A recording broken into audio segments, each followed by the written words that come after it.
Thank you, Mr. Speaker. Sir, I'd like to thank the Honourable Member for his question on the National Emergency Operations Centre. National Emergency Operations Centre is a critical part of the work of the National Development Management Organization, National Disaster Management Office, which is now incorporated into the ministry that I currently head. The EOC, or the National Emergency Operations Centre, is that part of the NDMO that has the role of coordinating any activities related to disaster monitoring, issuing warnings, and also coordinating immediate post-disaster response, including the disaster relief work.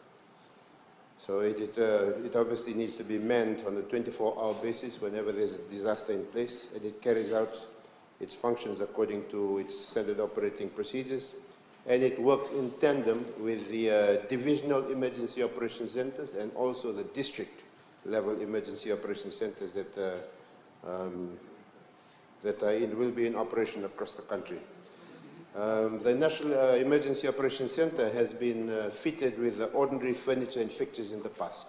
But since we had the big disaster in 2016, we've seen that there have been more intense disasters. The need to properly equip and to update and to improve the National Emergency Operations Centre has become apparent, and this in fact was prioritized by a National Steering Committee for the Building Safety and Resilience Program. That was this BSREP program was something that was funded by EU and the ACP, and they had a project that was ongoing in the Pacific for and I think it's going for about 5 years, and it'll be completing this year. Out of that particular program, the BSRP, the EU funding, there was a sum of $90,000 that came out of that project for the upgrading of the National Emergency Operations Centre, and we also had some assistance from DFED, from the Australian government, to the tune of around $110,000. So this combined figure of around $200,000 has been used to improve the kind of equipment and the centre that we have for the National Emergency Operations Centre. Once the National Emergency Operations Centre is now moved across from the Ministry of Rural and Maritime Development, it is now housed in the Silverwater House in Samambula. There's been a lot of improvement that has been done in terms of the IT, the infrastructure that is in place.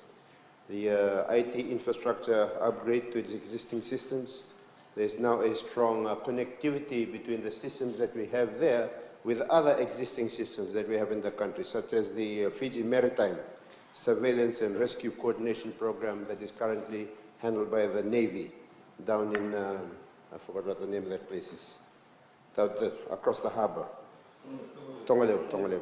And we are also now trying to hook up our National Emergency Operations Centre with the Ministry of Defence Operational Room. In the past, what we've always had is that the National Emergency Operations Centre, the backup, has always been the facilities that they have at the Fiji Military Forces. So the Fiji Military Forces, the facility that they have at the Queen Elizabeth Barracks has been the backup for our National Emergency Operations Centre. But now that we have the software systems that are being put into the National Emergency Operations Centre, are also being put into the Ministry of Defence Operations Centre, we now hope to use the Ministry of Defence as a backup to the National Emergency Operations Centre. And perhaps in the future, we'll be looking at a backup maybe on the other side of the island, not to have both centres here in Suva. So currently the backup will be at the Ministry of Defence. We will have the National Emergency Operations Centre in the Silverwater House, but eventually in the future we'll have to look at a backup somewhere else. It can't be together in Suva. Perhaps Black Rock might be a place for us to consider putting in a backup for this facility.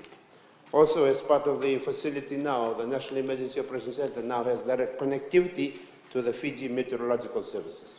Fiji Meteorological Services collects a lot of data. They have meteorological data, and this is fed into the National Emergency Operations Centre so that they can, so from the NDMO, they can keep track of issues that might lead to disasters. It's interesting also to note, Mr. Speaker, sir, that in the Met Services, they also have now programs that they want to be able to forecast coastal inundation or flooding along coastal zones. especially when you have storm surges, when there's the cyclones coming in. You need to have that ability to be able to estimate the parts of Fiji that might be flooded as a result of these storm surges. So that sort of information, together with the other program that is being undertaken now at Fiji Met, they're developing their flash flood guidance system. So through the data that they're able to collect, to be able to provide and issue flash flood forecasts and warnings to places in Fiji where this might be happening.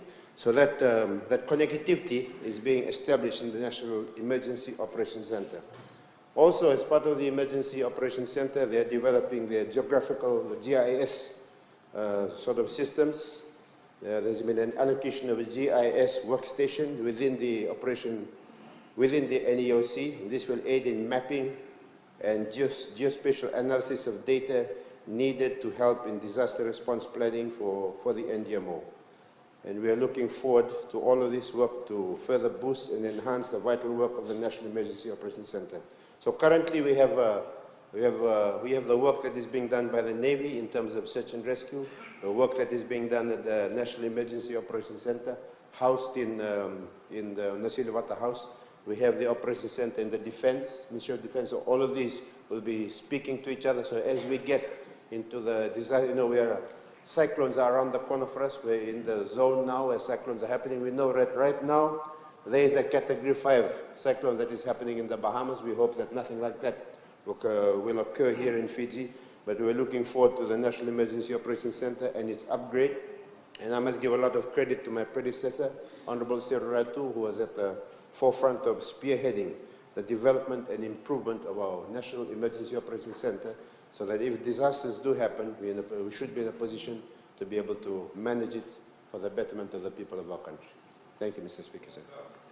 Thank you, Honourable.